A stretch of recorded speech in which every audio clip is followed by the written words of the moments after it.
പ്രകൃതി ദുരന്തത്തിന് ശേഷം വയനാടിനെ വീണ്ടെടുക്കുക എന്ന ലക്ഷ്യത്തോടെ KL10 ഓഫ് റോഡ് ക്ലബ് പ്രവർത്തകർ വയനാട്ടിലേക്ക് ഓഫ് റോഡ് ഡ്രൈവ് നടത്തി. മലപ്പുറം കോട്ടക്കുന്ന് മുതൽ വയനാട് ചൂരൽമല വരെയാണ് യാത്ര.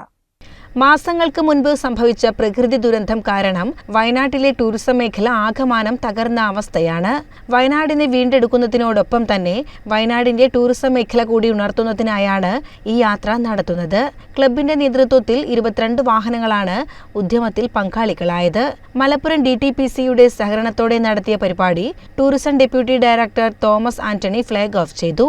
Club secretary Shamsu, treasurer Akbar, Hashim, Muhammad Afnas, Riyas എന്നിവർ നേതൃത്വം നൽകി.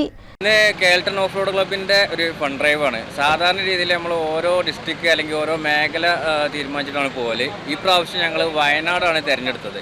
വയനാട് തിരഞ്ഞെടുക്കാനുള്ള കാരണം എന്താ വെച്ചാൽ ഇപ്പം നിലവിൽ വയനാട് ദുരന്തമായിട്ട് ബന്ധപ്പെട്ട് ടൂറിസ്റ്റുകൾ മറ്റുള്ള ആളുകളൊക്കെ അങ്ങോട്ടുള്ള വരവുകൾ കുറച്ച് കുറവുണ്ട് എന്നുള്ളതിൻ്റെ അടിസ്ഥാനത്തിൽ അവരെ സപ്പോർട്ട് ചെയ്യാൻ വേണ്ടിയിട്ട്, അത് സ്റ്റാൻഡ് വിത്ത് വയനാട് സപ്പോർട്ട് ചെയ്യാൻ വേണ്ടിയിട്ട് ഞങ്ങൾ ഫണ്ട് ഡ്രൈവ് ഇപ്രാവശ്യം വയനാട്ടിലേക്കാണ് പോകുന്നത്. സംഘം ഞായറാഴ്ച വൈകിട്ട് മലപ്പുറത്ത് തിരികെ എത്തി. CCN മലപ്പുറം.